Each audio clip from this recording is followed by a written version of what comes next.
So good afternoon and welcome everyone. My name is Asoka. I'm Veera's older son, here with my family. My brother Arjuna is here with his family. They came from Vancouver. Our cousin Mohana is here, Veera's niece from Dallas with her family too. And I want to thank all of you for joining us today. Many of his friends from Windward Palms, friends and family that are local here. And mixed emotions. It's a sad time. Certainly my dad has passed on. I feel very sad about that. But also feel really great to look out in this room and see so many people whose lives he touched and people he got to know. And also want to make today not just about my dad and the mourning of his passing, but very much a celebration of his life. And that's why I brought all these photos and over the last week put these together. So I wanted to share with everyone more of a sense of the man and who he was. And also a little bit more about our family. My mom, Veera, who many of you may have heard her name. Some of you know her and met her. Many of you did not. So you only knew my dad as the bachelor here at Windward Palms. You didn't know him when he had been married for 50 years to my mom. And also, this venue, I want to thank the Windward Palms management, the staff, Emilio, Brian, Richard. This was my dad's home for 6 years. And I really think that the reason he made it to 88 after my mom passed when he was 81 was because he was living here. And because he had so many of you as his friends, as his extended family, as the people he talked to in the hall, as the people he went to walks with, as the people he had lunch with, that he met in the hallway, that kind of looked out for him. You all looked out for each other, had intellectual conversations. Like, that's why he made it to 88. I really feel strongly about that. And that's why this extended family kept him going. So today, what I want to do is share with you a little bit about his past and his history, so you get a sense of more of who he was and what he was about and what our family was about. My cousin is here, and she is going to kindly do a Hindu traditional ceremony when someone passes and honoring the dead and helping them to move on. My brother is going to give the eulogy today in his speech about my dad and what he means to us. My dad's granddaughters, so my daughters and my nieces are here, and they're going to say a few words about what their grandfather meant to them. And we have a few key family friends that have come from far away, from New York, from Boston, from other areas that also want to say a few words.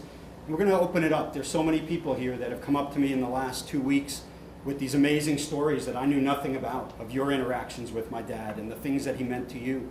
And we want to make it very much an open tribute and an open testimonial for whoever would like to say a few words about Veera. Please feel free to do so. So I'd like to start out by telling you my dad's timeline. And the pictures tell the story, so I'm going to speak in kind of line with the story here. So my dad was born in 1929 in a small village in Sri Lanka, northern coast of Sri Lanka, south of India. It's a small island nation. And he was one of 7 siblings. And they grew up, their family started out pretty well off, but had some family challenges. His dad left the family when he was 7 and kind of bailed out, moved on, and left the family alone. So his mom raised the 7 children in a small village, and they kind of grew up in poverty. They went without food, didn't have great clothes, went to school and didn't have a lot, didn't have money for books. But my dad had this kind of burning desire for education. That was like his passion since he was a young kid. He was the top of his class, even though he was going to school starving some days. He was the top of his high school class. He got a scholarship to university. He was the top in his university. And then he got a Fulbright scholarship to come to the U.S. After university in Sri Lanka, to come to the U.S. and do his master's and his doctorate degree. And so some of the pictures that you see over there on the side, and please feel free later on to come up and take a close look at them. I found some gems as I was going through his things. I found his passport when he came to the States in 1956. And you can see it stamped and the entry dates on there and everything. And he was 26, and he came for grad school and he was doing his doctorate work. And it was at that time that he met my mom. Her name was Veera, also from Sri Lanka, but different ethnicity, different religion. They met here in the U.S., where a multicultural society, anyone can be with anyone else. You can kind of form your own relationships, and so that was extremely important to them. They were both very idealistic, very visionary, somewhat from opposite sides of the tracks. My mom grew up very wealthy, very affluent in Sri Lanka. And so, both of them, it was a little bit of West Side Story in that their families, to some extent, didn't like what they did, getting together as outside of their own group. And they themselves felt like, we're in America. This is a whole new generation, a new society, an idealistic worldview of everyone being equal. And so they, to a certain degree, also distanced themselves from their own ethnic and cultural and religious and historical backgrounds to form a new life here in the States. And they were both in school and then young professors and teaching in the 1960s. And for many of my dad's friends that are here, I wasn't here, obviously, our families weren't here, but the 60s, very tumultuous time here in the US, and being in academia, they taught at Duke, they were at Columbia University in New York City, so kind of in the epicenter of a lot of the 60s movement that was going on. And they both struggled with kind of like what they wanted their life to be. On one hand, they wanted to settle down, they wanted to have a family, they wanted to assimilate and kind of be part of the American dream. But on the other hand, they felt that, especially my dad, coming from poverty, he felt he couldn't really identify with like coming to this country and like making it. And he got his chemistry PhD when he was like 26 years old. He was published in international journals in his 20s that were translated into Russian and Chinese. And these were things that were pretty stupendous for his time and his era. But he kind of threw all that stuff away and decided he didn't want to be a chemist. He didn't want to be a scientist. He didn't want to go work for a chemical company or a drug company. But he wanted to get much more into world affairs, into politics, into human relations. And so they took that path kind of in the 60s. My parents were married for 9 years, and they planned on not having children because they said we can't be these passionate radicals. We can't pursue like world peace. We can't pursue educating others and have a family and have kids in tow. But what happened back in 1969, my dad's mom was on her deathbed in Sri Lanka. And he got word of it. He flew back, and while she was on her deathbed, she said, "Veera, what are you thinking? You have to have children. You have to educate your children. You have to pass on your legacy. Like that's the best way to forward, your legacy and your future." And it must have made a big impact on him because then in 1970, I was born, and then a few years later, my brother born in 1972, and it was challenging upbringing. We were in New York in our early years, and many of our friends from New York are here. Uncle Louis Simon, who was my dad's dear friend for nearly 50 years. Uncle Steve Austin, who's known us since we were kids and got us playing soccer when we were, I think, 6 and 4. And these were my dad's support group. They cared for him, they looked out for him, and kind of they all had a similar worldview on things. And so, it was a time where in the 70s, we went through a couple of family crises that really set our family back and my dad back. We had a terrible car accident in 1975. It was the night of my dad's promotion party at the university where he and Uncle Louis were. And we're coming home, and our car got slammed broadsided. And my brother and I, severe injuries, were in the hospital. There's a picture here that you'll see. It's really interesting because, we're both shell-shocked, like kids. You see the picture, young kids. We were 5 and 3, don't know what's going on. You've been in trauma, stitches all in our face. I had a broken leg. Brother had a lot of head trauma. My mom was injured. But my dad's holding us, and he has like a big smile on his face still. He was still this very energetic, very positive about life, positive about the world. But that was a big tragedy that made him very fearful after that. That like in a moment's notice, things can snap and life can change, and you need to be fearful and you need to be protective. And then soon after that, my dad, he lost his job at where he was director at Friends World College where he used to work. And they made it really difficult for him to get another job. He was a firebrand. He was very outspoken. He was very passionate about what he believed in. And so, he voiced his opinion very strongly, and maybe too strongly for the place where he worked. So he was unemployed for 3 years. And my mom at that time, who was an English professor, she had her master's in English. She went back as a secretary, worked for the American Cancer Society in New York City. So she was commuting from Long Island to Manhattan every day, getting up at 5, getting on a train by 6:30, coming home at 9 p.m. on Long Island Railroad. And in 1978, she got breast cancer. And at the time, the doctor said, 6 months to live. They didn't have the treatments they have today. And so it's kind of those 3 things within 3 years that really took a toll on my dad and really kind of set him back. Like he just was in a tough place out of all of that. And because of that, our family circumstances were tough. But to his credit, to my mom's credit, my mom recovered. They gave her 6 months to live. She lived another 31 years, and the cancer never recurred. My dad got a job as a chemist again, working in his field on Long Island at a university. And as a family, they gave us the stable upbringing that we needed. Right? Many families could have disintegrated after those kind of things.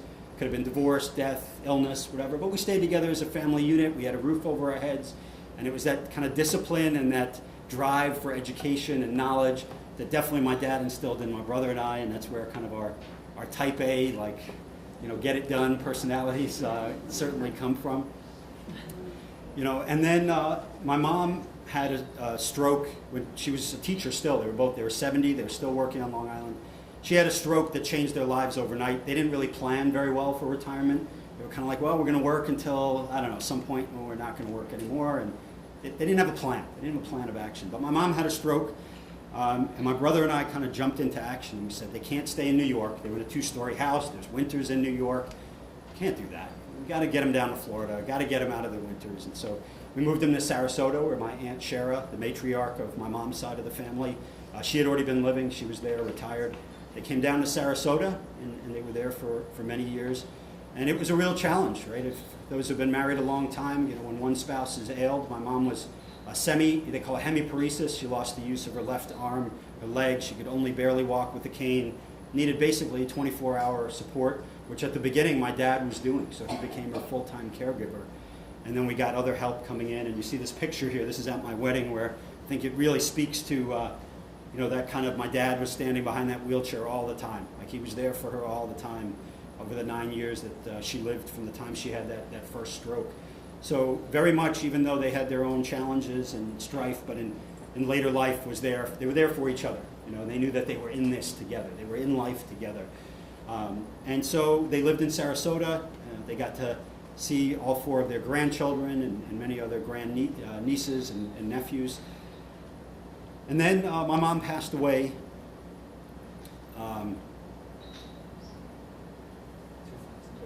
2009. Yeah, it's 2009, my mom passed. And my dad was grief-stricken. He never did well in a crisis, just even though he was a scientist, chemist.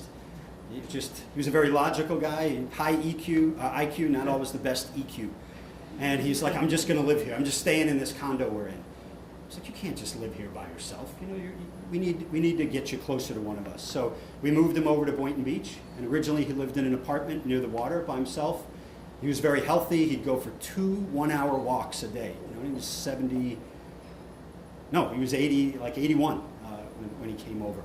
He just always liked to walk. And for those who know him, Uncle Louie, Uncle Steve, I was telling my brother this story. My dad, college professor, he'd come home. Sometimes he'd teach evening classes. We're on Long Island, middle of the winter. It's freezing, right? Blizzard, snow. He'd come in from the snow. He'd have dinner, and he'd put on this giant parka and a Russian, what do you call that hat? It's like one of those Russian hats with the flaps. My dad, he was bald, didn't have a lot of hair. And he'd go out in the snow and he'd walk a mile to the high school with boots, big galoshes boots, walk around the high school in the pitch black in a blizzard for a couple of hours and then come home. And there were no cell phones. Auntie Laura, Uncle Emmo, you remember this, right? And we didn't know where he was. We're like, did he get buried in the snow? Did he get hit by a car? He'd come home sometimes. It'd be 10 p.m., beard covered in icicles, like someone on an expedition to the North Pole. And we're like, aren't you cold? Do you have frostbite? And he's like, I feel so invigorated.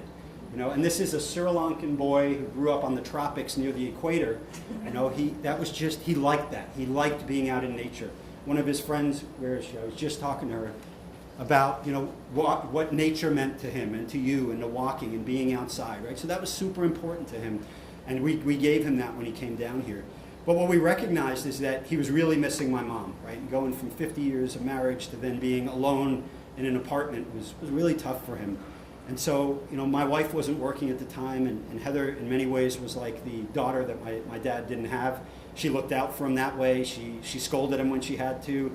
She definitely loved him. She took care of him. And she found this amazing place here of Windward Palms. and my dad came and, has been here. You know him as Veera. Some of you have told me he's like the mayor here. He's been around for a long time. He's been here longer than some of the staff that's even been here. But, so grateful, so thankful that this is where he spent the end of his days and his last days. And so he started ailing, and many of you saw it. He went from being vital and walking around every day to becoming more withdrawn, to becoming hard for him to walk, hard for him to come down and have a meal here. Mentally, his mental faculties were still there, but his body at 88 was starting to say, Veera, it's not going to work. So at first we were going to take him to a nursing home. He told me, absolutely not. I don't want to do that. This is my home. This is where I want to be. 332 is his apartment. That's his life. Was everything he wanted and he owned, and his few worldly possessions were there. And so, very thankfully, hospice got involved in the last month. He was able to pass very peacefully in his sleep with hospice at home. My brother was here for 8 days at his bedside. The grandchildren were here. And so, when I think about things in totality, I'm sad that my dad's gone. But, some people have commented that, I feel you look upbeat, you look happy, you look good. I got to tell you, I feel for challenging circumstances, I feel really good. I feel really happy that he had all of you as extended family. I feel happy that he experienced the life that he did. I feel happy that he was married for 50 years. I feel happy that my brother and I reconciled with him, and some of the challenges we had when we were young, we overcame. I feel happy that he passed away very peacefully and he didn't suffer and it wasn't drawn out. He didn't have a stroke like my mom had. So, I wanted to kind of share with you that timeline from 1929 all the way up to 2017. And I want to share two stories with you that just happened very recently. One is, many of you saw my dad would carry around, it's kind of funny, right? When kids are little, they have, what do you call it, like a security blanket, right? They'll carry a blanket, they'll carry a little lamb or a doll. And so my dad had this green bag, right, that he carried around. We didn't even know what was in the bag. It's just whenever he went anywhere, he had this green bag. The bag was probably 25 years old. It was falling apart. The zippers were broken on it. And if I even tried to take it away from him, like I'd put it in the back seat of the car when no, I'll just keep the bag on my lap. And what I realized is psychologically it was a security blanket for him because it used to keep my mom's things when they'd go out and he'd push her in the wheelchair, they'd have the bag. So I was cleaning the bag out the other day. I was ready to get rid of the bag, right? It's time for the bag to go. And I found something in the bag that I kind of couldn't believe that he's been carrying around. And I'll read to you the envelope. It says, Ahsoka and Arjuna's present to us on January 1st, 1979. So remember, 1979, this is the time after those three events. The car accident, his job loss, my mom's cancer. And this was New Year's Day. And it's written in my handwriting, January 1, 1979.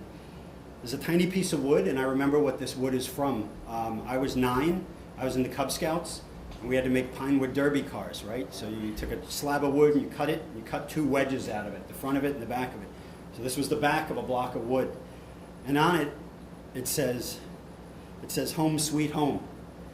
And this was a time, one of the lowest points for my parents, for our life. Uncle Louis knows the time well. But my brother and I still, kids, passion for life. The negativity didn't bring us down, the issues that we were facing, and we gave this to my parents on January 1st, 1979.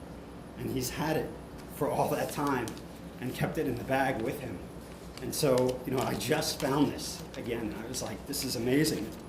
He'd keep this piece of us with him. And I think, it was part of us is us as his sons, and our legacy and his legacy through us is what kept him going for a really long time.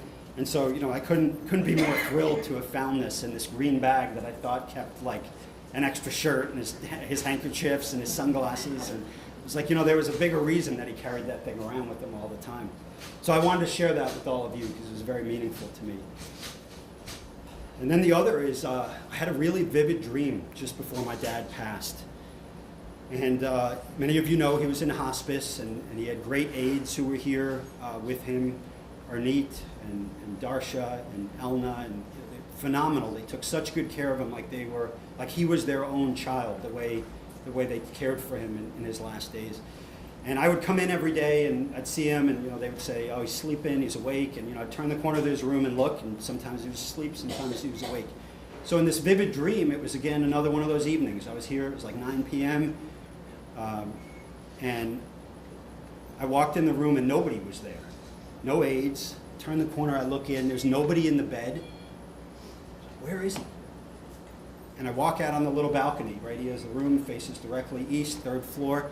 I walk out on the balcony, and he's out there in his professor outfit. So it was like the picture that you see there of my dad. He was in his 50s. And Uncle Louis remembers this, Uncle Steve, Uncle Emmo, you saw him every day going to work. He had a long trench coat, right, a beige trench coat. He had this famous cap on that's actually in this picture here. And he had his brown leather briefcase. His brown leather briefcase with him. This was extremely vivid to me. I felt like he was there and I was there because it's a familiar setting. It's a place I've been going every day.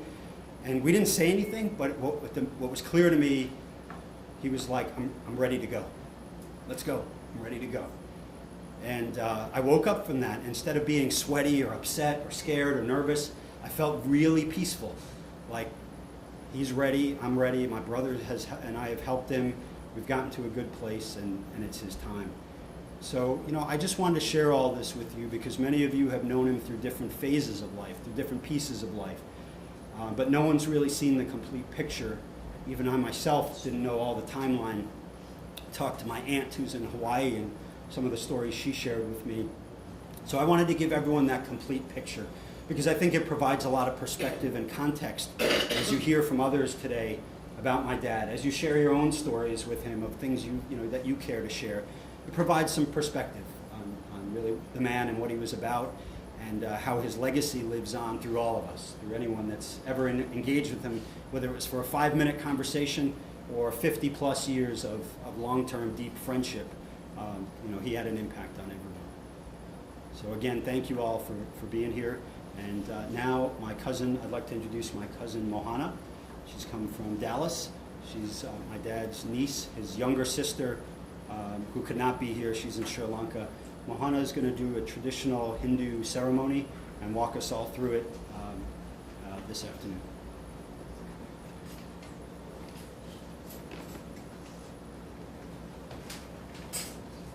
And Mohana, if you just explain what the different pieces are as you talk.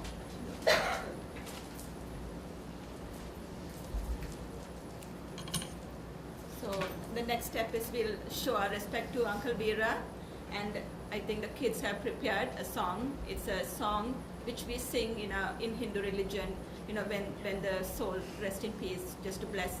It's about Lord Shiva's song, so they'll be singing song, and then we'll light the lamp and show the respect, and that completes the Hindu ceremony.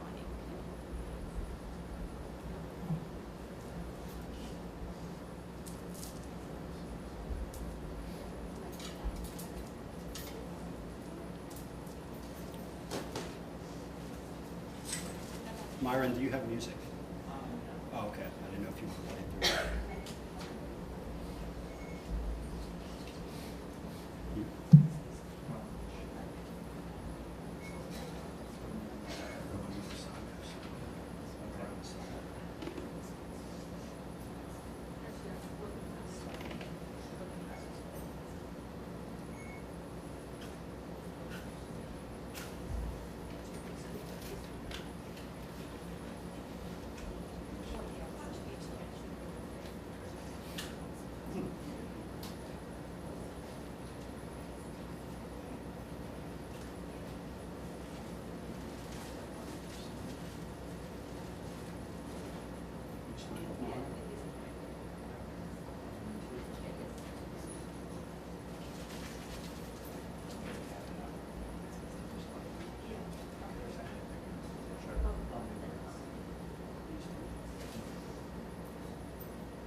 அளிக்கும் பாதபூரம் phone Thiruvasagam என்றேன். ஓம் நம சிவாய. ஓம் நம சிவாய. திருச்சிற்றம்பலம்.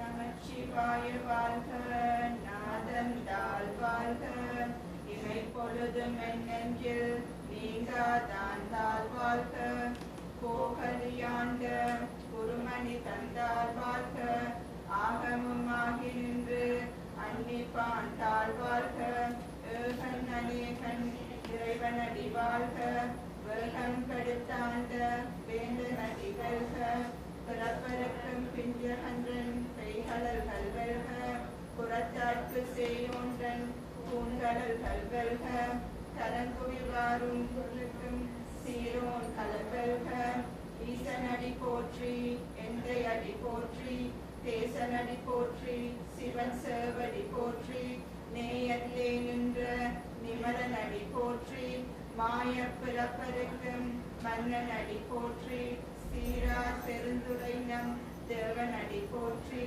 ஆராத இன்பம் அருளுமலை போற்றி, சிவனவனின் சிந்தையுள் நின்ற அதனால் அவன் அருளாலே அவன்தால் வணங்கி சிந்தை மகிழ சிவபுராணம் தன்னை முந்தை வினை முழுதும் ஓய உரைப்பணியான் கண்ணுதலான் தன் கருணை கண்காட்ட வந்தெய்தி எண்ணுதற்கு வெட்டா வெளிலால் கடலிறங்கி விண்ணிறைந்து மண்ணிறைந்து நிற்காய் விளங்கொழியாய் எண்ணிறந்தில்லை இலாதானே நின் பெருங்கீர் பொல்லா வினையேன் புகழமாறொன்றறியேன் புல்லாகி கூடாய் புழுவாய் மரமாகி கல்வெருவமாகி பறவையாய் பாம்பாய் கல்லாய் மனிதராய் பேயாய் கணங்களாய் வல்லசுரராகி முனிவராய் தேவராய் செல்லா நின்ற இத்தாவர சங்கமத்துள்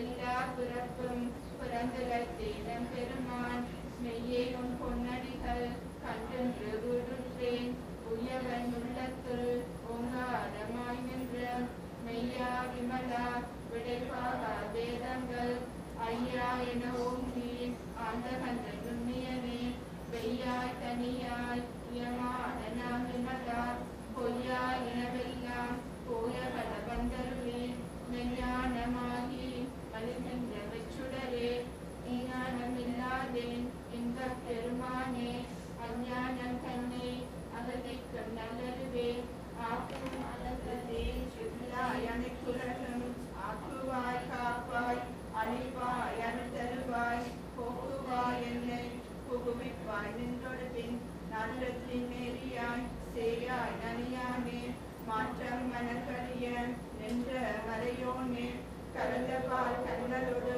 நெய்கலந்தால் போல சிறந்தடியார் சிந்தனையுள் தேனூரி நின்ற பிறந்த பிறப்பருக்கும் எங்கள் பெருமான் நிறங்களோர் ஐந்துடையாய் விண்ணோர்களேத்த மறைந்திருந்தாய் எம் பெருமான் கர்வினையே தன்னை மறைந்திட முடிய மாய இருளை அறம்பாவம் என்னும் அறங்கயிற்றால் கட்டி புறந்தோர் போற்றங்கும் புடுவலுக்கு மூடி மலஞ்சோறும் 9 வாயிற் குடிலை மலங்க புலனைந்தும் வஞ்சனையை செய்ய விலங்கு மனத்தால் விமலா உனக்கு கலந்த அன்பாகி கசிந்துள்ளுருகும் நலந்தா நிலாத சிறியை நல்கி நிலந்தன் மேல் வந்தருளி நில்கடல்கள் காட்டி நாயிற் கடையாய் கிடந்த அடியேற்கு தாயிற் சிறந்த தயாவான தத்துவனே மாசற்ற சோதி மலர்ந்த மலச்சுடனே தேசமே தேனா ரமுதே சிவபுரனே பாசமா கற்றறுத்து பாலிக்க மாரியமே நேச அருள் புரிந்து நெஞ்சில் வஞ்சம் கட சேராது நின்ற பெருங்கருணை பேராரே ஆரா அமுதே அளவிலா பெம்மானே ஓராதா உள்ளத்து ஒளிக்கும் ஒளியானே நீராயுருக்கியன் நாருயிராய் நின்றானே இன்பமும் துன்பமும் இல்லானே உள்ளானே அன்பர்க்கு அன்பனே யாவையுமாம் நல்லையுமாம் சோதியனே துன்னுருளே தோன்றா பெருமையனே ஈசனை நான் கொண்ட எங்களை பெருமானே கூடமை ஞானத்தார் தன் கருத்தின் நோக்கரிய நோக்கேன் நுணுக்கரிய நுண்ணுணர்வே போக்கும் வரவும் உணர்வும் இல்லா புண்ணியனே காக்குமன் காவலனே காண்பரிய பேரொழியே ஆற்றின்ப வெள்ளமே அத்தாமி காய்கின்ற தோற்றச் சுடரொளியாய் சொல்லாத நுண்ணுணர்வாய் மாற்றமாம் வையகத்தின் வெவ்வேறு வந்தறிவாம் தேற்றனே தேற்ற தெளிவே என் சிந்தனையுள் ஊற்றான உன்னார் அமுதே உடையானே வேற்ற விகார உடக்குடம் உட்கிடப்ப ஆற்றே நம்மையா அரணையோ வென்றென்று போற்றி புகழ்ந்திருந்து பொய்கட்டு மெஞ்ஞானார் மீட்டென்று வந்து வினைபுற விசாராமே கள்ள குடங்குரம்பை கட்டளிக்க வல்லானே நல்லுரு நட்டம் பங்காடும் நாதனே தில்லையில் கூத்தனே தென்பாண்டி நாட்டானே அழற்பிறவி அருப்பானே யோவென்று சொல்லக் கரையானே சொல்லின் திருவடிக்கு சொல்லிய பாட்டின் பொருளந்து சொல்லுவார் செல்வர் சிவபுரத்தின் உள்ளார் சிவனடிக்கு கல்லோர் ஹர ஹர ஹர ஹர மகாதேவா சிவ சிவ சிவ சிவ சிவ சிவ சதா சிவா ஸ்ரீ மகாதேவா ஸ்ரீ சதா Siva.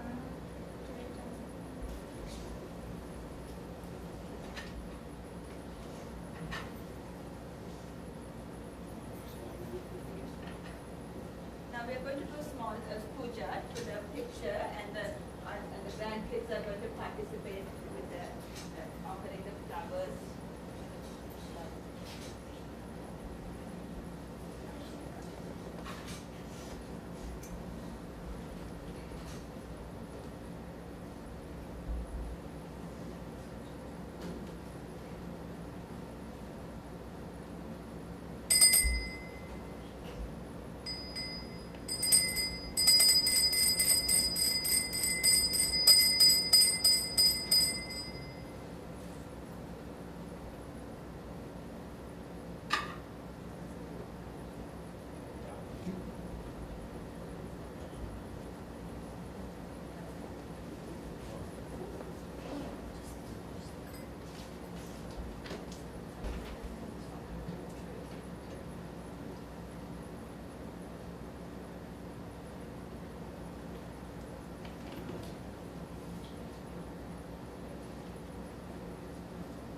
So for everyone who's here, this is part of a Hindu tradition where you offer flowers to the deceased as they're passing on.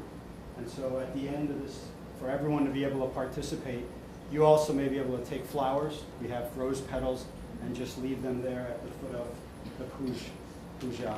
And that can also be your way of participating and saying goodbye to Veera as he passes on.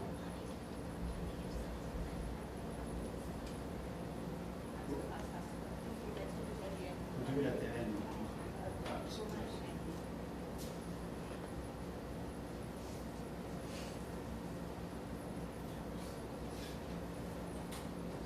Marcel, line up, you know, are you ready?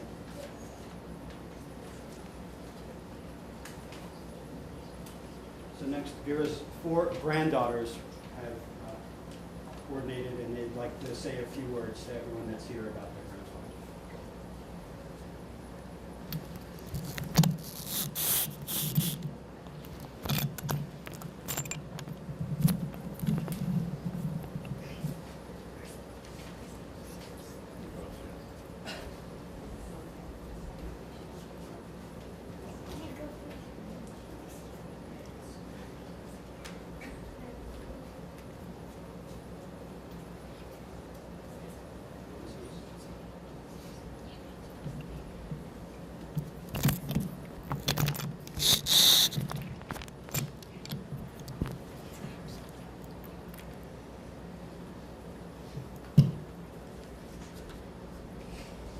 Hello everyone, my name is Uma and I'm Veera's oldest granddaughter, and I've prepared a small speech for her.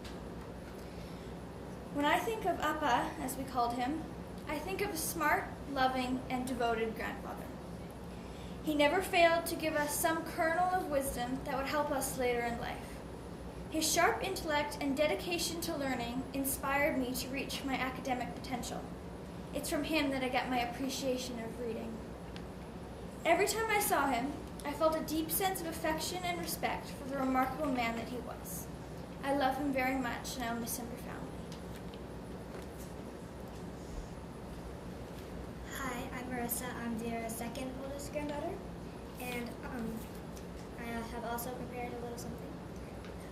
Our grandfather, Penampala Veeravagu, or Veera as you all know him, was a great man. He taught us all many things, and whether it was about science and the natural world, or if it was about life, we all adored spending time with him, and I'm grateful for all the time we had together. Grandpa also instilled in me part of my love for reading and writing. I love my grandparents so much, and I know that they will always be looking down at us and watching out for me. Hi, my name is Layla. I am the third, or second youngest, of his granddaughters. My dearest Appa was such a gentle, loving grandfather. I was so lucky to have him in my life. Appa was one of the people in my life who inspired my love of literature. When I think of Appa, I think of a man who was intelligent, caring, and gracious. Appa will always have a special place in my heart. My name is Elena. I am the youngest of the granddaughters, and I also prepared something. Our beloved grandfather loved and cared about us deeply. The time we spent with him meant a lot to us. He was a professor, husband, father, and friend. He had a passion about sharing his knowledge. As we remember him today, I would like us all to think about how much he contributed to our lives for the better. The year 2010 was a big year for us, our family. Grandpa moved to Boynton Beach, which made me so happy. I was so excited to see him on a weekly basis. I am happy that I could spend that time with him before he passed. Even though our dearest Appa lived far away, he used to call whenever he could. He would ask about our breakfast, making something so small seem so important. It showed that he really cared and that he loved us. I will miss him very much. He always took long walks with us, teaching us passionately about science and nature. You could tell how much he loved the natural world, and I'm so grateful for all the time I got to spend with him.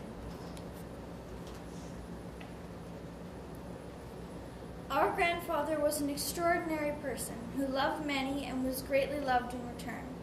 I will never forget how kind and intelligent he was, the quiet strength of his embrace, or the rhythmic cadence of his voice. Thank you, Appa, and rest in peace.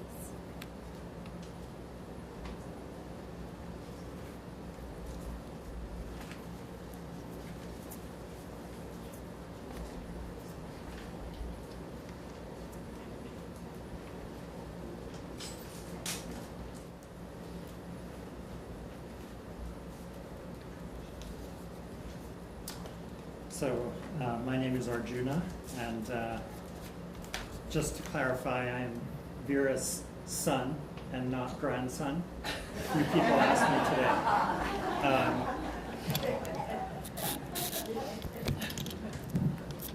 And Ahsoka and I are a little over 2 years apart, and I'll be the one to read my father's eulogy.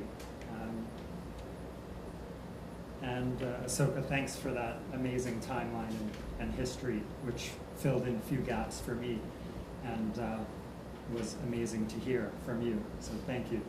And before I start, I'd also just like to thank everyone who's here in the room today, especially those who came from far away. And it means a lot to me and to our family. So this is my eulogy for Dana. I think it's only natural that I would find writing this eulogy challenging for my father, given the challenges that he dealt with in his life. As do all children whose parents have passed on, I now find myself with the choice of how to remember Dana. I will remember him with love, gratitude, and as the great man he always aspired to be. I think all of us in this room can agree that Dana was one of a kind, especially on the intellectual level. He often described his own thirst for knowledge, which I think was a very appropriate term. Perhaps I would add for him a thirst for knowledge like a man lost in a desert devoid of books. His field of organic chemistry and science in general were not enough for him. On his summer breaks from teaching in New York, he would read books on philosophy, politics, history, and environmentalism from dawn until dusk. His only breaks for meals, watching the national news, and his daily brisk walk, which was his other major passion and commitment that Ahsoka described so beautifully. As a child, I often couldn't understand it. Didn't he want to take some time off? This was supposed to be his summer holiday from teaching. Maybe watch some sports, take a vacation, perhaps, relax with friends, or sip a cold beer on our deck. None of these interested him, ever. Now I understand that he had one passion that he committed himself fully to, which was fully understanding the world he lived in, his place in it, and how he could improve upon it. I respect this commitment, which was much harder to do than the leisure activities I just listed and wished he would do when I was a child. He was committed to his studies like the Stoic philosophers of ancient Greece. A quick online search on Stoicism gives us a very noble definition. It is the school that taught that virtue, the highest good, is based on knowledge, and that the wise live in harmony with the divine reason, also identified with fate and providence, that governs nature, and are indifferent to the vicissitudes of fortune and to pleasure and pain. Given Dada's life history, I clearly see the appeal this had to him. And interestingly, in the last few years, I've started to dabble in some Stoic reading myself and incorporate it into my life, along with two more of his favorite scholars, Carl Jung and Viktor Frankl. He was onto something. He often shared that he wished that he lived during that epoch in ancient Greece, where the thirst for knowledge was respected and valued above all else. I understand that desire he had in today's world more than ever. In his final weeks, I asked him if, looking back, he felt that he was excessively principled. He looked surprised by that question and answered, almost shouting, "Of course I am. We all have our principles, but adhering to them and living them is a different matter. We often have to compromise them to get by in our world." Dada would not let his principles go, and no violation of them ever escaped his eye. For a short while in the 60s and early 70s, before I was born, I believe his principles and the world around him aligned. Uncle Louis, perhaps you could speak further about that time in my father's life. I think he did believe it was truly the dawn of a new era of world peace and equality, and sadly, times changed. A few years ago, one of his students from that time, when Dada was the director of Friends World College, his name was David Goldman, he tracked me down in wanting to get in touch with Dada. And upon hearing of his passing, his former student David had this to share with me last week. "Your father was a great thinker and left a great legacy to anyone who ever knew him or heard him speak, or any college or school he ever taught in. He was supremely eloquent on many subjects, especially world politics, and his eloquence was fueled by both his brilliant mind and his passion. In my freshman year in Friends World College, he taught me much about the world. I am so glad I got a chance to speak with him a few years ago. A truly wonderful man." It was not easy to be one of Dada's sons as a child, as Ahsoka can attest to. He demanded academic perfection from both of us, and from first grade all the way through the end of high school and beyond. And there was occasionally hell to pay if we did not get A+. He cared too much and was projecting too heavily on both of us at that time, as he has often admitted over the last few decades. It often made our childhood difficult, and while not very childlike. But he taught us a massive lesson that I think became the adult default for Ahsoka and me, which is that if you're attempting and striving for a goal, seek perfection in doing so. Eventually, we both chose our own fields of study and careers, declining Dada's request that we become astrophysicists. We chose these careers that were intrinsic choices, and we ended up thriving in them. Those choices were ours, but we owe most of our strong motivation, work ethic, and desire for excellence to Dada. I'll be forever grateful for this. Dada's parenting mantra that I thought he repeated all too frequently when I was a teenager was health, safety, and work, the three most important things in life, he believed. Mohana, I know you can relate to this. He made us repeat it back to him.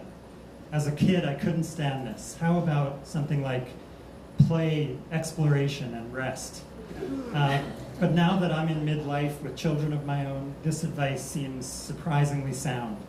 I ended up choosing a career in naturopathic medicine that is entirely about people, helping people improve their health. And Ahsoka and I are committed to healthy choices for ourselves and our families. I regularly consider safety in the decisions I make for myself and my daughters. I always wear a helmet when cycling or snowboarding, recently quit playing competitive soccer, all for safety reasons. And I think I already explained how much Ahsoka and I value honest hard work these days. So in honor of Appa, I'd like all the children here to repeat after me. Okay, the answer again is health, safety, and work. Okay, for Appa, what are the three most important things in life? Everyone. Health, safety, work. Okay, kids, I'll never ask you to repeat that again. Thank you. Health, safety, and work. Our parents' relationship was challenging and often contentious, but somehow they made it to 50 years of marriage before Mama passed away in 2009. She was a scholar herself and always saw Dada's potential and his intellectual greatness. She accepted his many quirks, and somehow they made it work together. I hope that they're both looking down at this gathering today and smiling. I hope their spirits are together now in peace and harmony. Many of you here today had a very different relationship with Mr. Veera than Ahsoka and I did. We were always happy to hear about the warmth, positivity, and gentleness that he brought to his relationships in this last phase of his life. He was very reclusive when we grew up, and we always wanted him to get out more, even to talk to us more. So to hear how many people's lives he touched, especially here at Windward Palms, has meant a lot to us. Thank you for being a part of his life these last 6 years. I must be honest and share that Ahsoka and I are feeling some relief with Dada's passing, in addition to the sadness, for two main reasons. The first is that for as long as we can remember, he suffered from depression and anxiety, which was the shadow side to his many gifts. His mind was never at rest, and he had difficulty relaxing. I don't know if he ever truly stopped to smell the roses. As many of us know, he was a highly sensitive person who was deeply troubled by the degree of tragedy, inequality, and suffering in the world. It's safe to say that he was obsessed by the dark side of humanity and researching how to cure it. Could there be any more difficult project to take on one's shoulders than saving the world? It was a noble but heavy self-imposed burden he carried. I hope his spirit is flying free now without the encumbrance of this responsibility. Second is that he was physically ailing for a lot of the last few years, and his quality of life had dropped significantly. He had pondered his own passing a lot over the years and wanted it to be peaceful and comfortable. With the help of hospice care, he was able to pass in this way. His mental and physical suffering have ended, and this brings me great peace.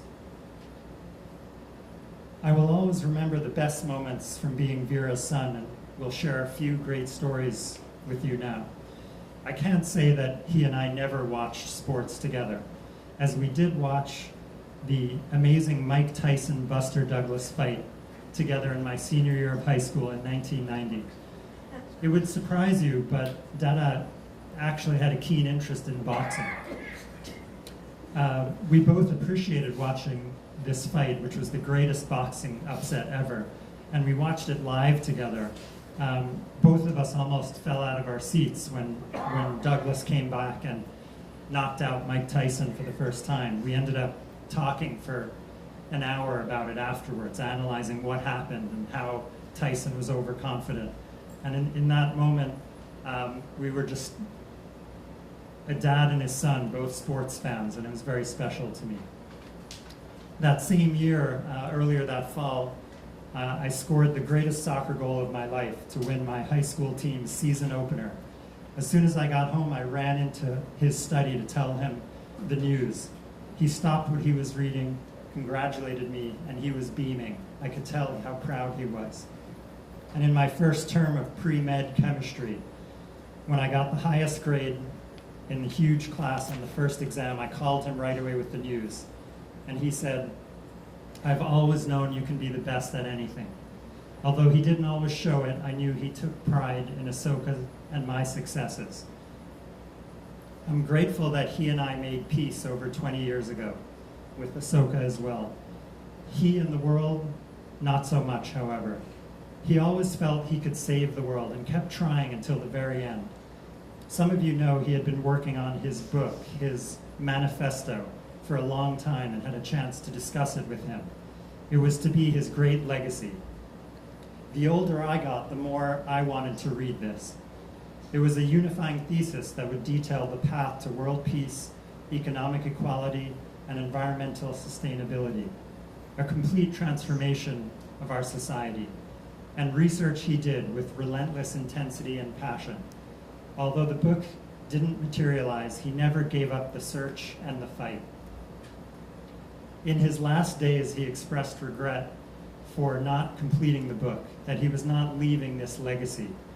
He always wanted to be known as a historically great man and had a long list of men he compared himself to: Socrates, Kierkegaard, Frankl, Jung, to name a few. I told him that his legacy was far more than a book can ever be. He has 2 sons and 2 daughters-in-law who love him, 4 granddaughters who adored their Appa, and many other friends, family, and students whose lives he touched and held him in high esteem. I hope my words gave him a little more peace in his final days.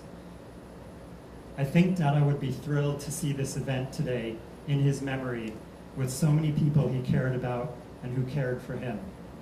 He understandably always craved recognition of his genius because he believed the world would be better off for it, and he was right. Thank you.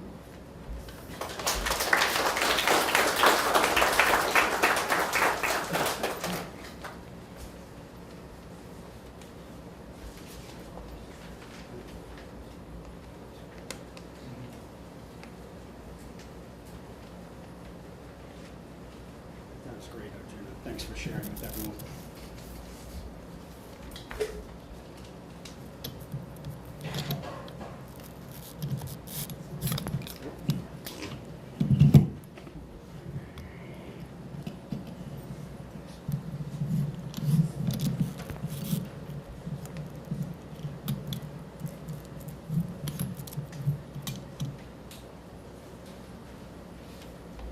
As I shared earlier, many of you have different stories about Veera that I'm only hearing about in the last few days, few weeks, few months.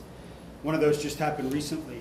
Uncle Steve Austin, we refer to him as Uncle Steve because we've known him since we were little kids, and he was just telling me about a poem that my dad had shared with him back in maybe the 70s or 80s. Yeah, probably Yeah. 77. Yeah, and so, these are just amazing nuggets that I didn't know, and so today I'd like Uncle Steve to come up and please read that poem to everyone because I think it's really epitomizes what my dad was about.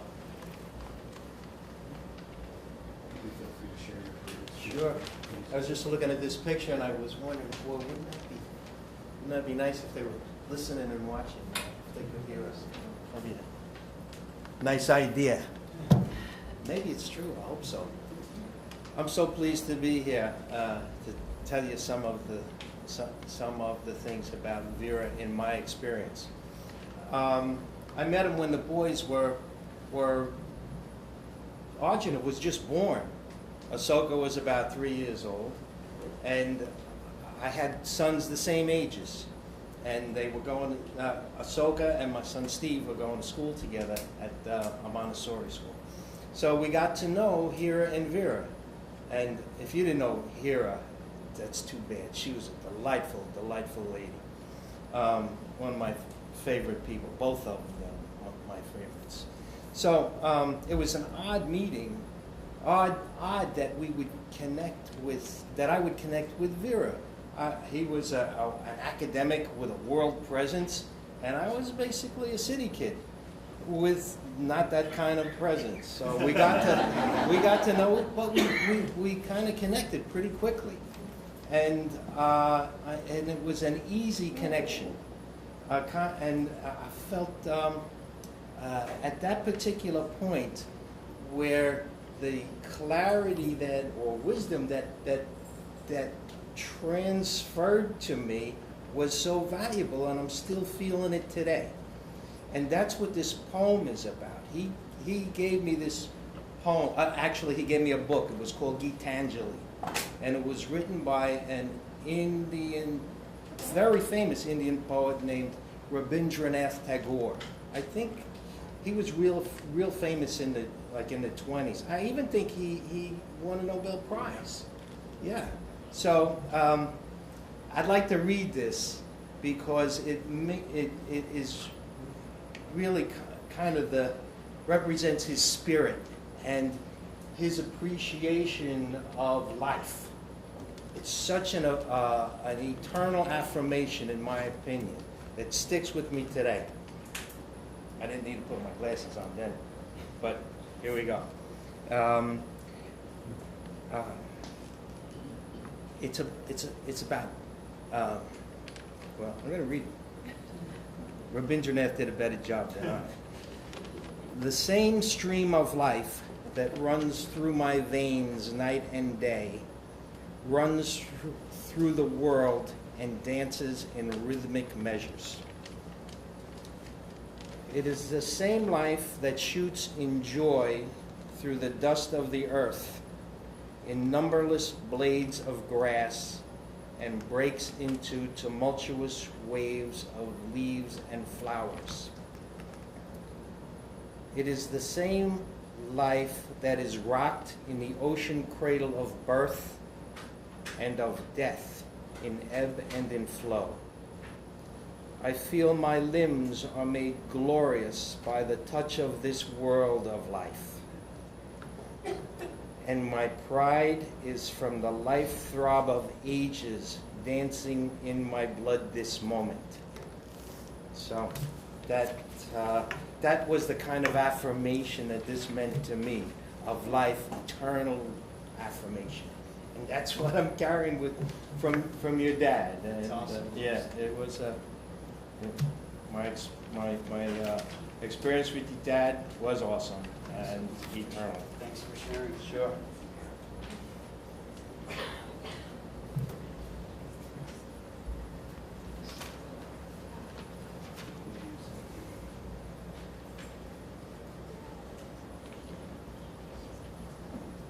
I'd like to introduce you to Louis Simon. We call him Uncle Louis. He was also like a second father to us. My brother and I growing up in New York, and he was a brother to my dad.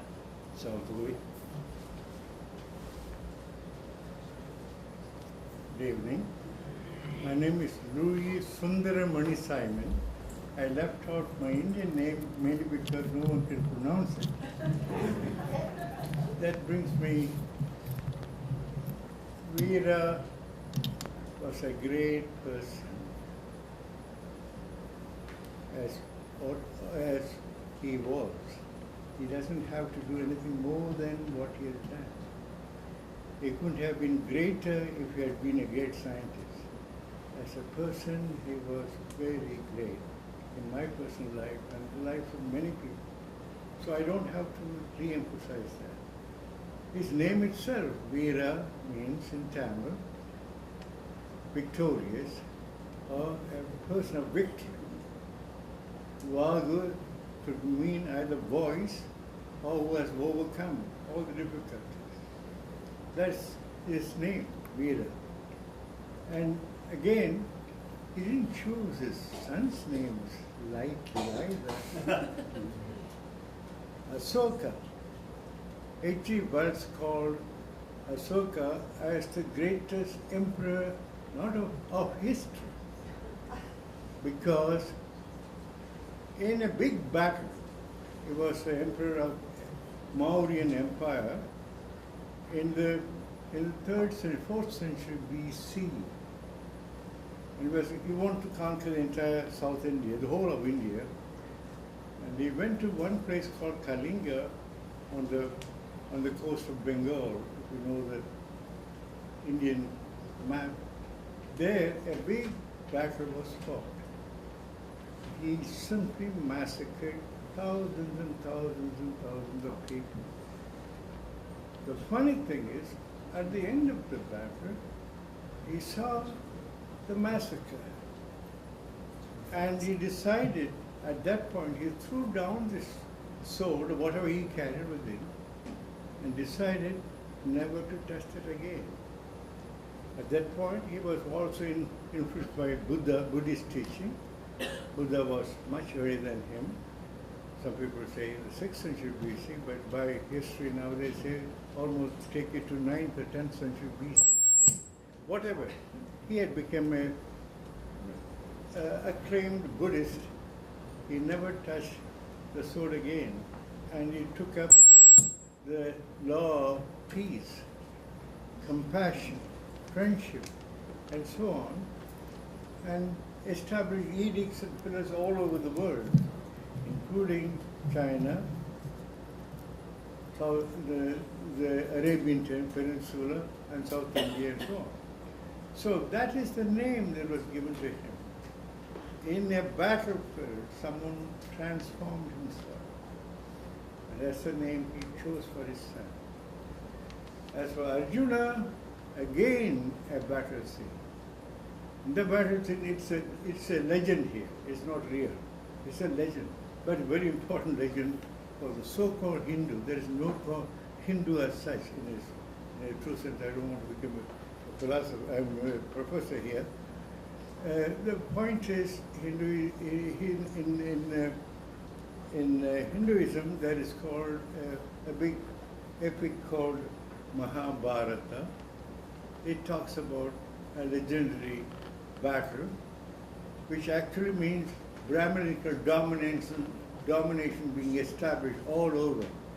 But in that battle, it's a battle between two sets of cousins. I don't want to give details. One set of cousins, 5 brothers, one of them is Arjuna. And he was asked to fight the battle. He was a great soldier. But he looked at his own cousins on the other side, hundreds of them. He couldn't think of killing any one of them. He said, no, I won't do that. I cannot. There starts a big dialogue between Lord Krishna, he was a charioteer of the other group, and he said, fight. Not the other group, this group, fight. He said, no, I wouldn't.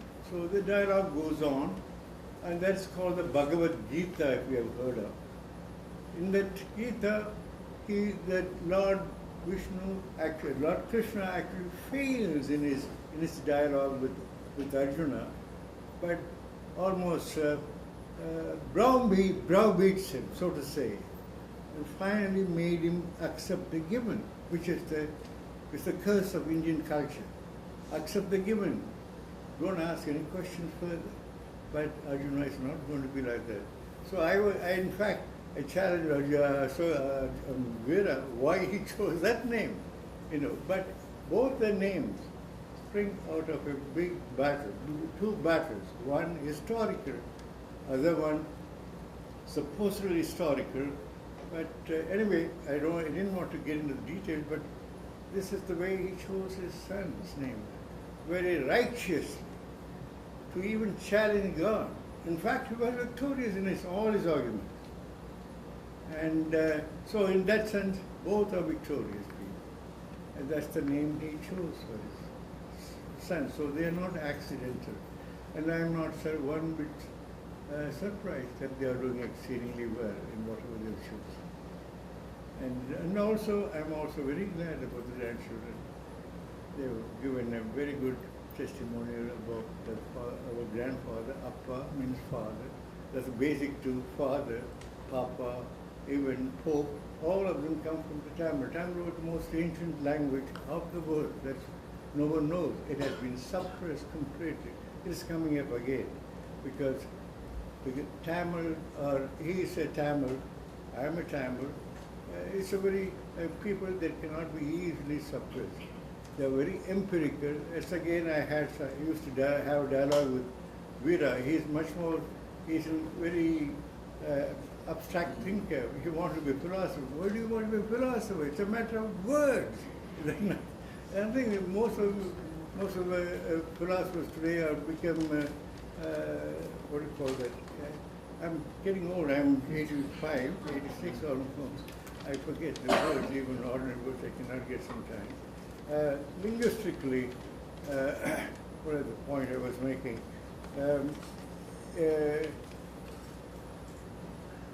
You must bear with me. Anyway, so that the point I was making, I can't recall easily. Whatever point I was making, I cannot recall. In any case, Why don't you share, you can share one of your favorite stories about him. I'd like to hear one of your stories from him, from friends who were at college. Okay, all right. That? The one friends were the friends were college, as I mentioned. And so the point I was trying to make, I cannot follow it. Sorry about that. And the Friendswood College. Veera was teaching at Friendswood College. It's a World Studies College. He became director of the center of U.S. center of the college. It had many centers throughout the world. U.S. center was one of it, and he was the director, chief director of it. I was the director of senior studies of the program entire for all centers. All senior studies students went through my hands. So when he was being chosen, everyone spoke about Veera, everyone. The people who had known him earlier, before he went to Hawaii, they had known him, and they wanted him to come back when there was a vacancy to become the director of the center. And so he came. That's the first time I met him.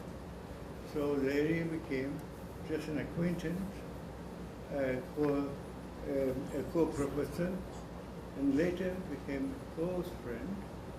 And I should say, he was definitely my very brother. I could say that openly. And I had 5 other brothers, but he was another 6th brother to me. And so, and we lived together. Juna, Asoka, grew up with my daughters, 2 daughters, more of the same age. And we lived very closely, visiting one another frequently, more than they visited anyone else. And so I lived with them, shared with them, enjoyed the life together. And to face him is rather awkward for me. It's like a self-praise, which is not good. And so I'm very saddened to see him pass, in spite of the fact that he was very old. And he has done everything. So that's why I say he couldn't be greater than what he was and what his memory is today about all of us. He was a great person. I was really delighted to have known him. Thank you very much.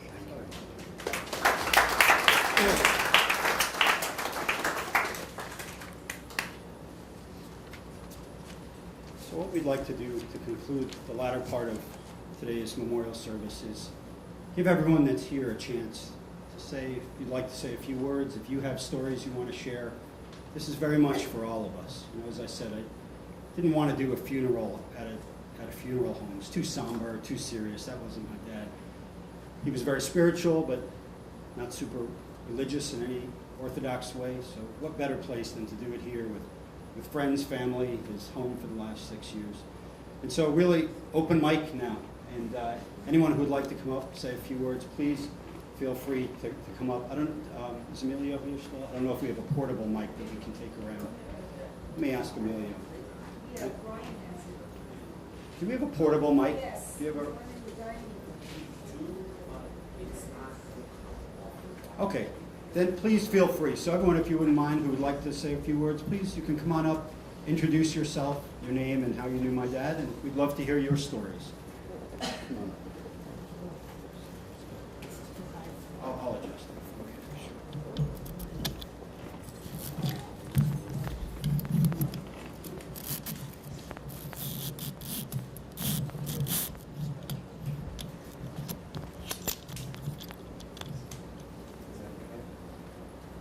Well, my name is Rosa Fargas, and I'm one of the residents here. I happen to be lucky enough to be a neighbor of Mr. V. Mr. V. Mr. V has a long name, and no wonder they call him Mr. V. When I met him here, they told me that he was a doctor. So I said to him, "How are you, Dr. V?" He said, "Oh, no. Just call me V." So I called him Mr. V. Mr. V is all I know about him. One day, when I was free of activities, I went back to the meadows here, and he would walk around the building. And so he told me when I was practicing there, practicing golf, he said, "Rosa, be careful when you go retrieve your balls, because the dogs are out there doing their business." And I didn't realize that, he talked so sweet. And I said, "Oh, thank you, Mr. V." So I went on playing, and then when I went home. So I hit the balls, and they were all balls because I didn't want to go look for them after I hit them, and they went all over the place. So I just left them there, and the next time I went, I got some more balls. Well, one day I came out of my apartment, and there was a bunch of balls in a Publix bag that he has gone out there during his walk to pick them up and put them in my door. And I said, "It has to be Mr. V." So I have fond memories of him, and I did have a chance to talk to him philosophically, and we had a lot of talks together, walking around sometimes, and I got to know him the way you guys describe him. He was really a gentleman and a scholar. And I mean a gentleman because when we went in the elevator, he always waited and held the door open for the ladies. Then he went in. Yeah, thank you. Thank you very much.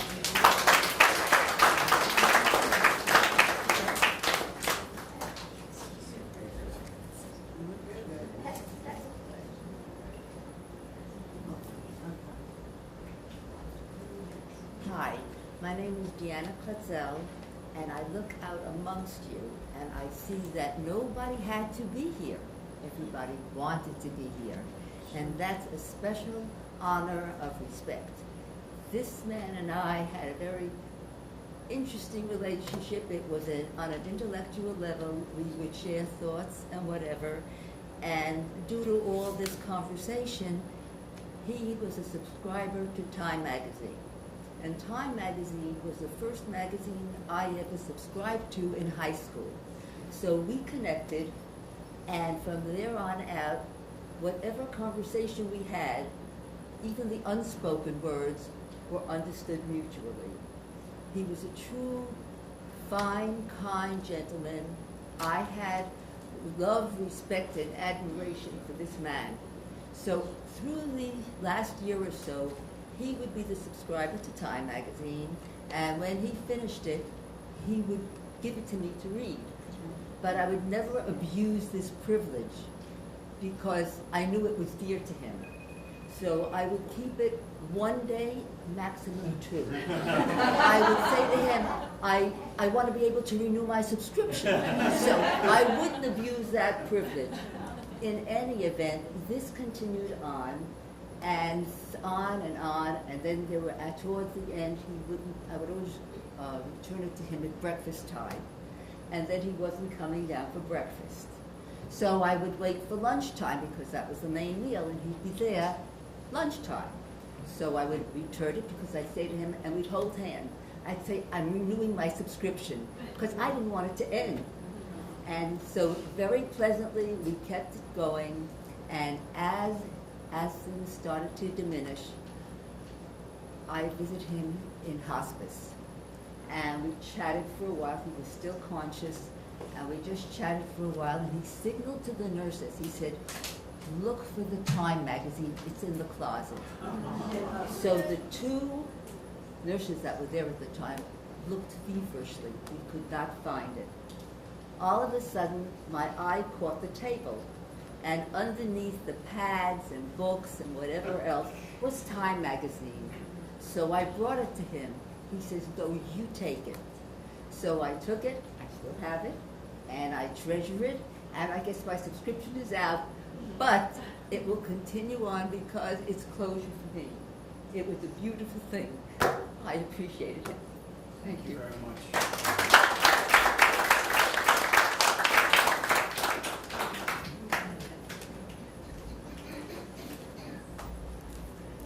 Good afternoon, everyone. I'm Katrina, and I manage the salon on the 3rd floor where Mr. V lived.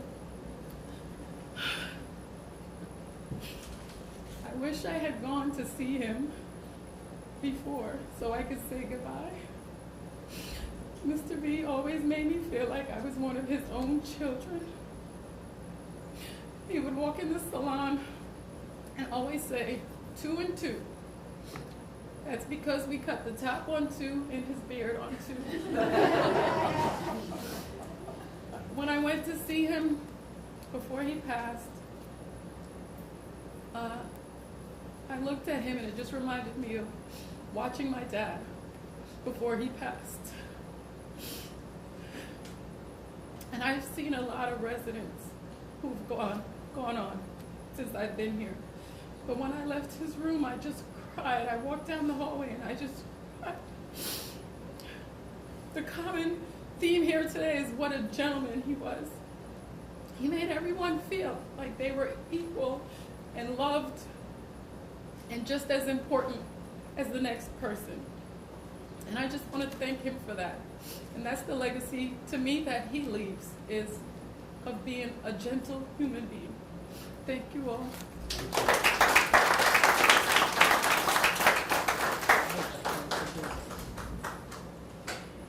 Come on. I want to introduce a very special woman. This is Ernit, and Ernit was my dad's nurse's assistant, CNA, for over 5 years. So she's known him for a long time. She's seen him every week, 3 times a week for over 5 years, almost 6 years. And she and her daughter, who are here, Darsha, who helped us tremendously in the last month. Very special relationship, I would say, almost like father and daughter. And this is a very special woman. Because of the care she took of him, it really enabled my brother, my wife, all of us to know that he was in good hands all the time. And so we feel a huge sense of thanks and gratefulness to you and your family. So I wanted to introduce her myself. Thank you, Ernit. My name is Annie Domilis. I'm working since Veera moved here. I moved with him same time. You send me here. Veera, this is a good man. Veera always, and the Friday, Tuesday and Monday, that's a day always to get a New York time for him. He said, and it no forgot. If even though I'm home, he called me no forgot my New York time. I remember since Veera and don't talk, I'm here for him. He always, you not aid for me. You say my friend. You my friend, you my family. And say, okay, Veera. If I go somewhere with Veera, it will open the door for me. I said, Veera, I'm gonna wash you. He said, no, you have to go. That's a very gentleman. He's very strong. If I gotta do the window to get the air, no, Veera, I'm gonna open it for you. He said, no, Enid, I'm the man. I'm gonna do it. Let me do it. Veera, I'm so missing. It's a good for me. I don't know, almost 6 years with Veera. That's not easy to Veera gone now. That's very, very special for me in my heart. So I'm very sorry, Veera gone. Thank you.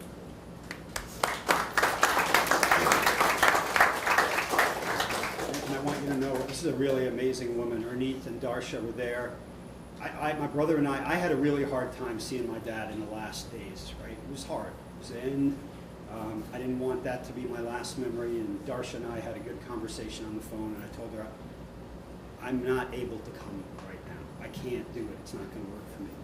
And knowing that Darsha and Ernest were there, holding his hand, helping him, like, you know, we don't know each other well, but you guys have been an extension of our family, and for that I'll be eternally grateful to both of you. And to Elna, who's not here today, but was the aide who was with him throughout the day. And, you know, the compassion, the care.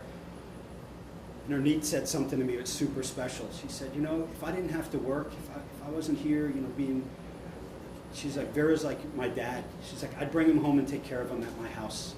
You know, who says that? Like, that's a very, very special woman to feel that way about this man. So eternally grateful and forever indebted to you. So thank you both for everything you did. And, I'd like to introduce another friend of my dad's, Dr. Furman, who has known my dad for many years, and he and I have not known each other, but have got to know each other in the last few weeks, and love for you to say a few words, please. Thank you.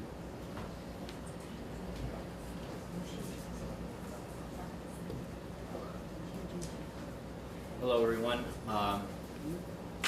First of all, so much to say, so many pieces filled in over here. And just let me start by, we all know how unique, and that's why we're here, what a unique person he was, just off the cuff, just different from what I'm used to. But let me say this, obviously the apple doesn't fall far from the tree, okay, because look at this family. I mean, look at these two guys. That's his legacy. Not only his teaching, his brilliance. Here's his legacy, right over there. That's what he's done. He brought two guys in the world that I never knew. I would go over there, I'd see pictures on the wall. Humble, modest. Never said anything about his sons. Never said anything at all. Always, and I've known him for quite some time. And I'll reflect back to when I first met him. And it was shortly after your mom must have passed, when he was living there by the water. And he popped in, you know, take care of his feet. I'm the podiatrist. And just a little speck in his life. A podiatrist. Just his feet. And came in, quiet, okay, different than my upbringing. I'm a little loud and obnoxious. And here's a different kind of character. So we spoke and, you know, asked me, you know, where I went to school, about my education. I'm proud I went to Ohio State University. I pounded my chest a few times for him. And then I said, what did you do for a living? And he said, I taught organic chemistry. I almost threw up. I mean, that course was the make it or break it for pre-med, pre-dent, veterinarian school, whatever it was. If you didn't get by that, your career's over. Pick a different career. I told him myself how much I despised organic chemistry. I said, I hate carbon chains. I said, I hate mirror chemistry. I said, I had to take the course, and at Ohio State, when you took the course, the lecture class would start out at about 250, 300 people. As the weeks go by, it got smaller and smaller as people dropped it. I dropped it after 2 weeks. So I said, whew, this is not a regular course. So a year later, after the hippie days were over, I buckled down and I went back in and I told them this. And I got 100 on the very first exam. I told them it was like I had to stay up and memorize the telephone book. Okay. I said, but I finally was starting to make some sense out of it. And we had a lot of discussions, and I would come over. I didn't know anything really. So many pieces were filled in since I started speaking with Osaka.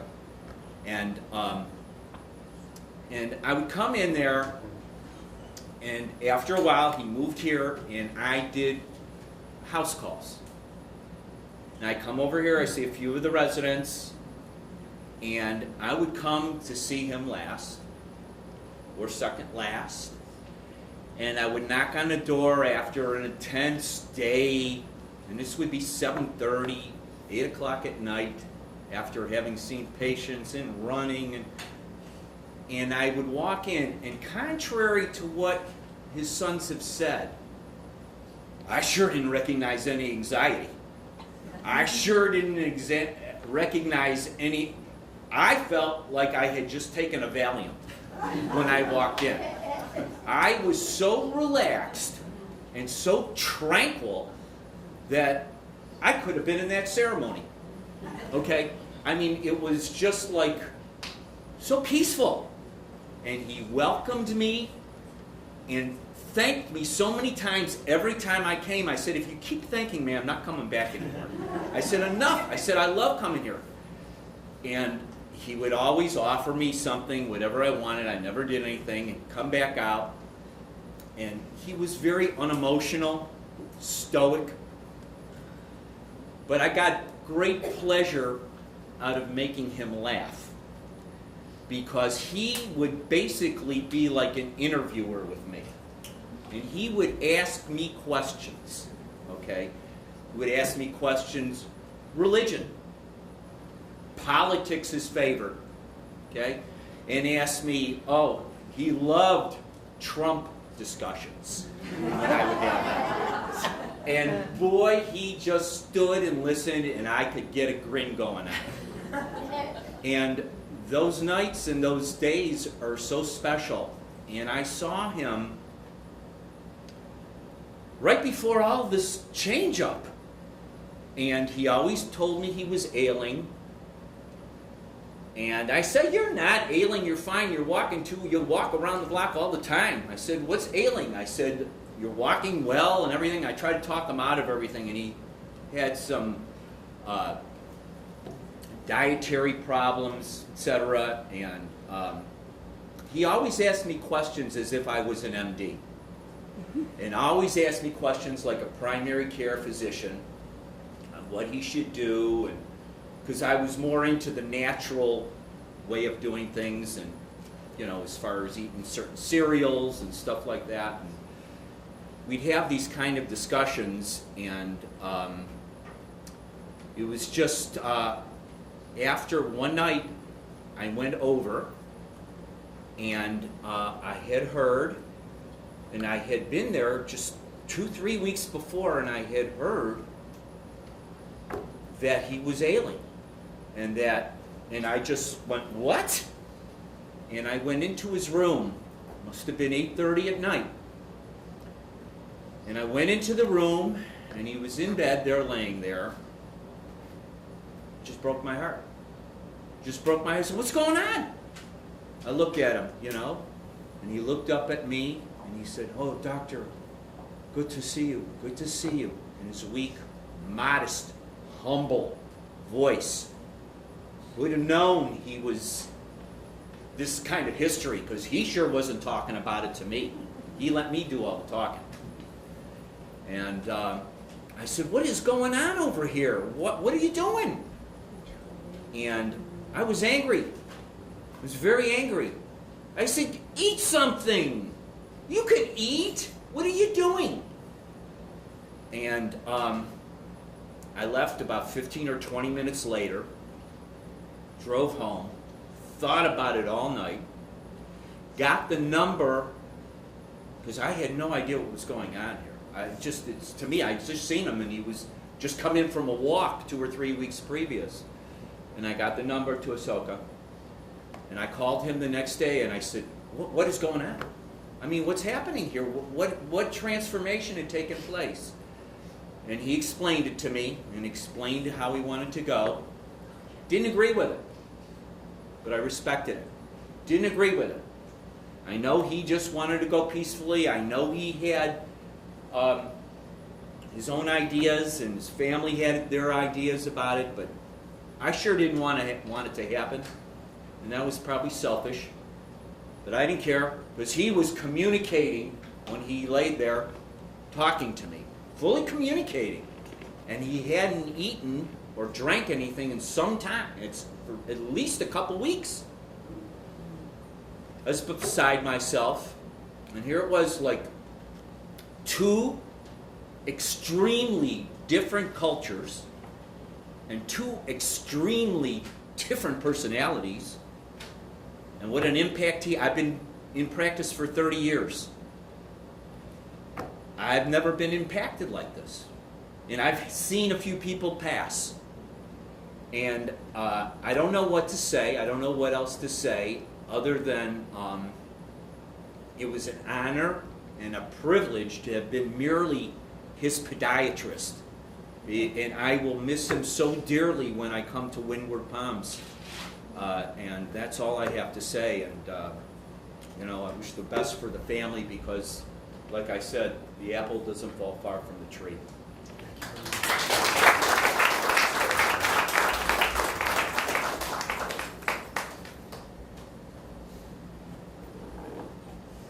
Hi everybody, I'm Heather. I'm Ahsoka's wife. I came into this family about 15 years ago, and if anybody who knew me before I married Ahsoka, I have a very different family.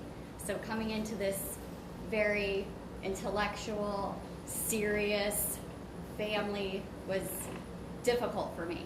I'm from a really lighthearted, just different family situations, different cultures, different people. We're not dumb, we're just more lighthearted. So I was always trying to bring out the lighthearted side in Uncle Veera.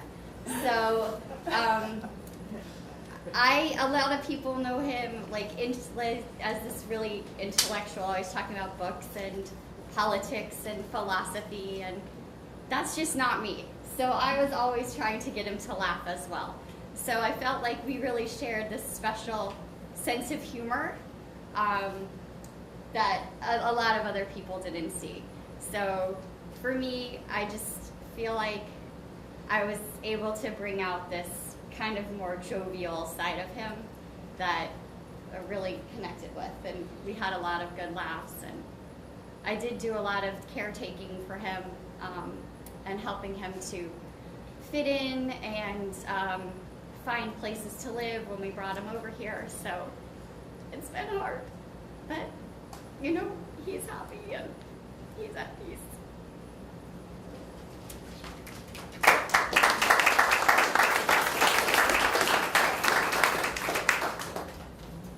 Anyone else that would like to say a few words, or anyone that would like to contribute this afternoon?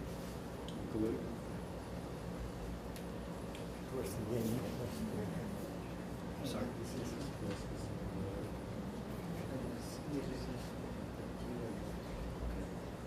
can explain what it is then. I'm sorry, in my forgetfulness, Veera loved singing very much, songs, music, which many people do not know.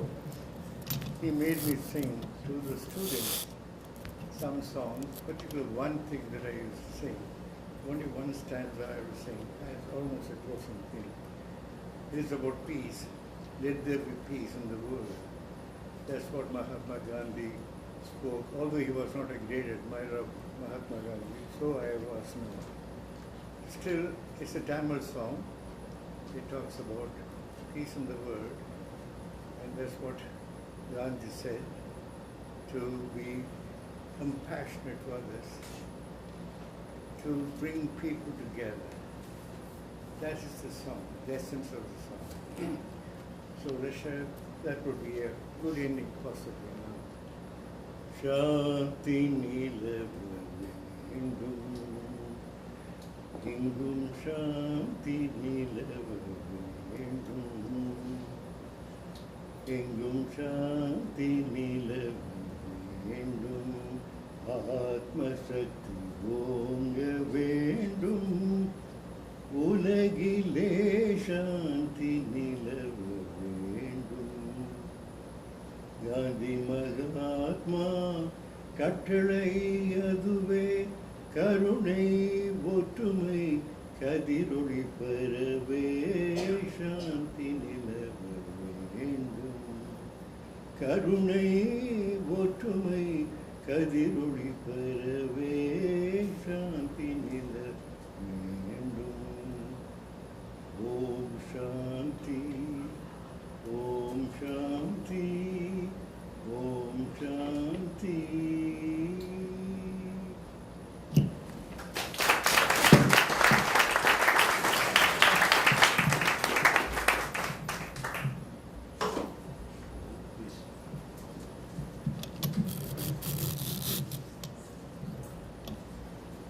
Hi, I'm Mohana and I'm Uncle Veera's niece.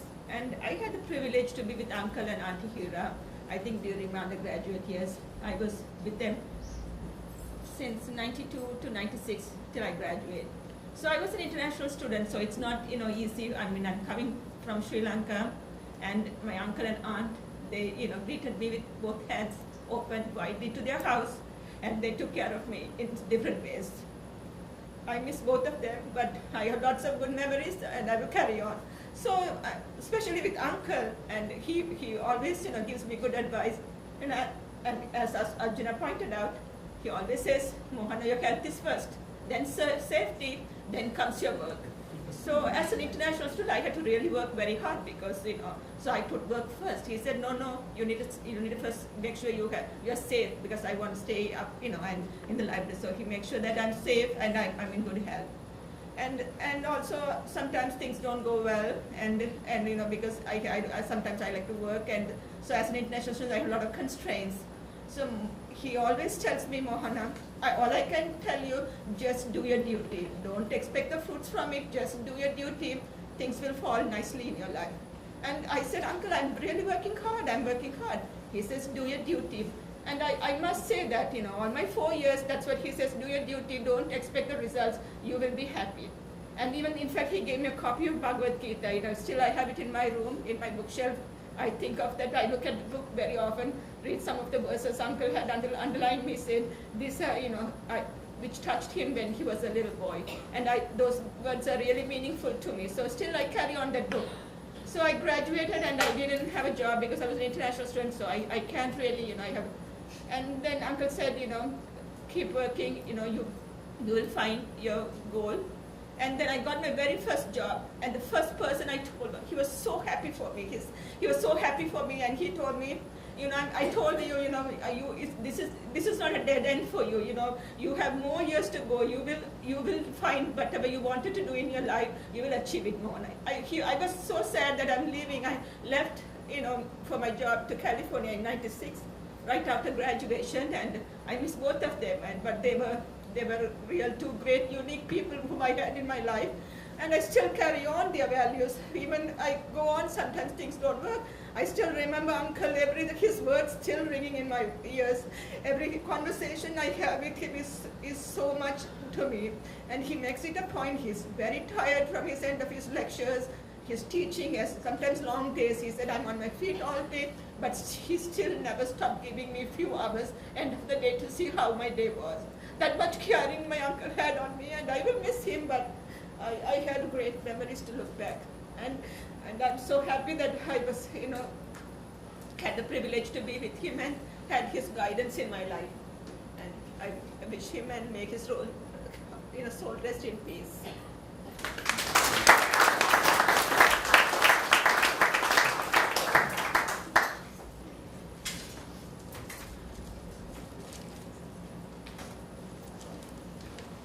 So that concludes the formal part of today's ceremony. And what I'd like to do to finish is family, the grandchildren, we'll all be here. We'd love to chat with others. Love for you to come up and see some of the pictures. And girls, if you could pass out the flowers. So a way for the whole audience to be able to pay their respects is the girls will pass out the flower petals, and you can leave them by the puja, but also by the pictures here. And that's just a way of personally being able to say goodbye and honoring the individual as they pass on. And so in closing, I just want to say thank you to everyone who really took the time to come today. Friends, family, neighbors, you've come from near, far, and everywhere in between. It really means a tremendous amount to all of us, our family, and this is a day we'll long remember as a very nice and pleasant ceremony with all of us together. So thank you so much, everyone. Thank you today.